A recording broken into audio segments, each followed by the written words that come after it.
speak to question of economy, people's livelihoods, and how that are connected to defending the Constitution and connected to the BBI political project. We are trying to get the message across to Kenyans that the BBI, the handshake political project, whose anniversary is the that anniversary, is not just the BBI or whatever, the Constitution Amendment Bill. The Constitutional Amendment Bill is just one piece in a big political project to restore the authoritarian state that many of us lived through in the 70s and 80s. Many young people did not live through. And we think we need to convey to you what these people are trying to restore so that you know what it means for you as young people. Because sometimes you see that young people are wondering all these political questions of freedom and democracy, what do they have to do with my livelihood? People are very busy trying to make ends meet. What does it mean to me and why should I get involved? I want to start by the point that there's a lot of conversation within BBI about 35% and all sorts of things that the government is going to deliver. A government which has not delivered much. It has been selling hope for 9 years and borrowing huge amounts of money and investing that money in wasteful projects. They have not used that money. If they had used that money well, Kenyans would not be struggling to make ends meet. But, as I have said many times, the chickens have come home to roost. The country is broke. Those for you who follow news will know that the government has just concluded negotiations with the IMF for a 3-year program. Now, these are the programs we used to have in the early 90s. Many of you do not know, young people did not experience this through called SAPs, Structural Adjustment Programs. Countries, when they go broke, unlike companies, are not liquidated. This IMF program is the equivalent of putting the country in receivership. Okay? So Kenya is in receivership. So any promises anybody is making to you that they are going to deliver 35%, that they are going to do this, those programs have to be approved by the IMF in Washington, and they will not be approved. Already, this is already being implemented. The austerity is already being implemented. The tax measures you have seen being implemented since January are part of it. There is going to be rollback of government expenditure, particularly, and that tends to hit mostly the services to people. There is a demand that the government retrenched close to 100,000 people during the course of the program. Many of you young people have not experienced this, and this hurts the whole economy. So the message is, if a government has been in power for 9 years, going to 10, and the end is it is put in receivership by the international financial institutions, that government has failed. Isn't it? It's a failed government. What then should be the fate of that government? It should be voted out. Isn't it? Yes. Now, the only recourse we have as citizens when a government fails is the ballot. It's the power to vote it out of office. Yeah, to fire them. You should have them as citizens. If we are sovereign, that sovereignty is exercised by having the power to hire and fire. And you know that where you work. or if you're an employee or an employer, or even if you have contracted somebody to provide you the services, It's based on performance. If they deliver, you pay. If they do not, you fire. Now, BBI is about taking away our power to hire and fire governments based on their performance. Yeah? Because you have observed that when the 2017 election happened, it was annulled by the Supreme Court. That is how we are here. The Supreme Court said that the election must be conducted as per the Constitution.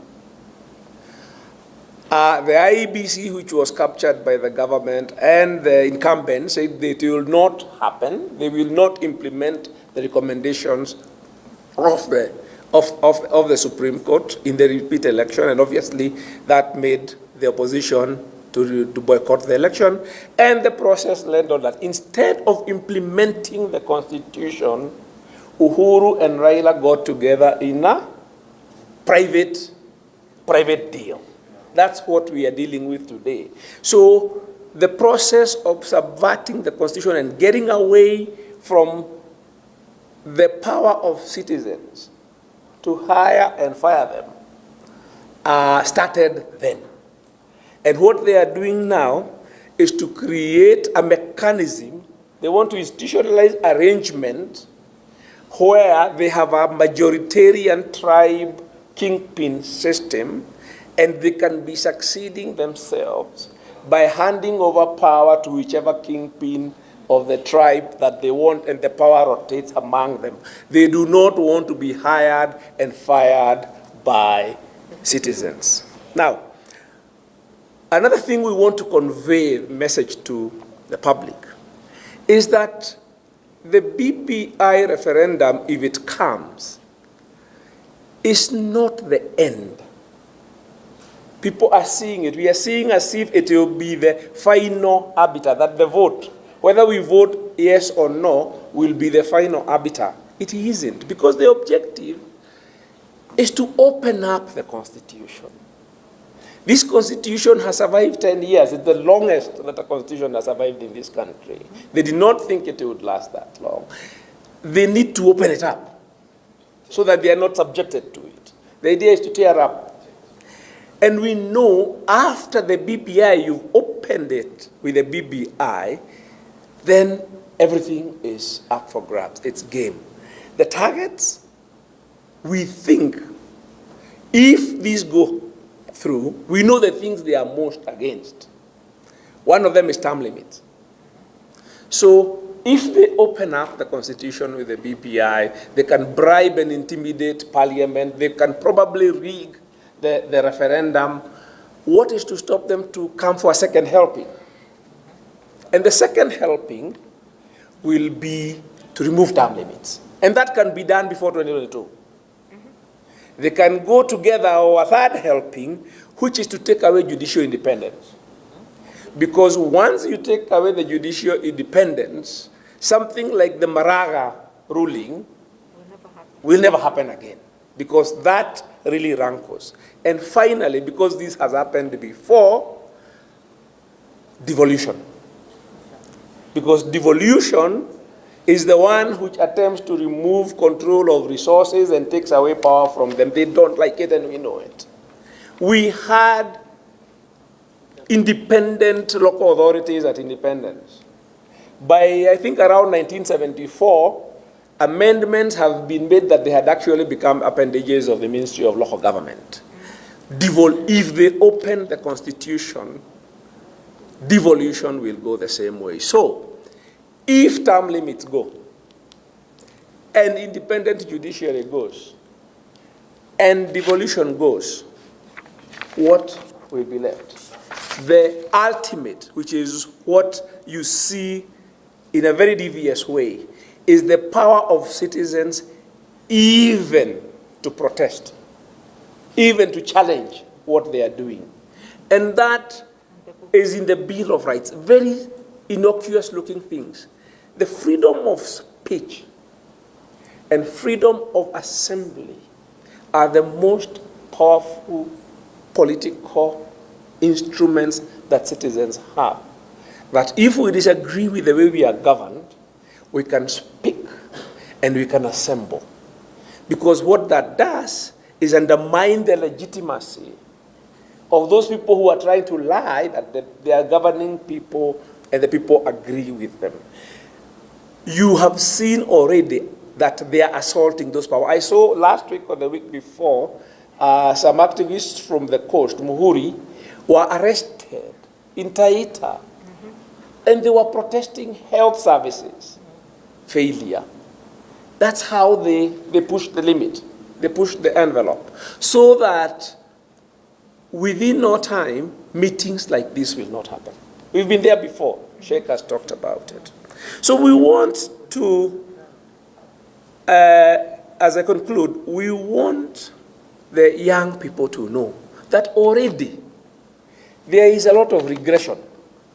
The kind of fear, atmosphere of fear that we are seeing today is not something we have seen since the 80s. Those of us who were there in the 80s remember this, he talked about it. The idea is you want to ask your colleagues, you want to ask the people, why would you expect people who have failed to deliver when you have a constitution which holds them accountable? After they have removed those accountability mechanisms, why would they deliver? Why would they bother to deliver? So we want to emphasize and get people to reflect on that. There is a direct connection, very direct connection, between your political rights and your livelihoods. And the capacity of government to not destroy, they don't have to deliver, not destroy your livelihoods because they're doing their destroying. And if they take away the political rights, it's not an either or. Political rights and economic and social rights and your well-being are inextricably bound. If they take away the Constitution, we can assure you, you will be both impoverished and oppressed. Finally, we want you to reflect on the fact that defending the freedom that we have today, the Constitution of Kenya 2010 that we have won for ourselves, is so much easier. It looks difficult, but what we have to sacrifice is so little compared to what you would have to sacrifice to regain that freedom when you've lost it. Those of us who've been there, we know. If we lose it, regaining it may even come after actual physical war. If you look at this where people have lost their freedom, once these people take away our freedoms and they're enjoying the power, they don't give it up. You have to fight. So good people, let us defend what we have, because the price that would have to be paid to regain it is so much higher. Thank you very much.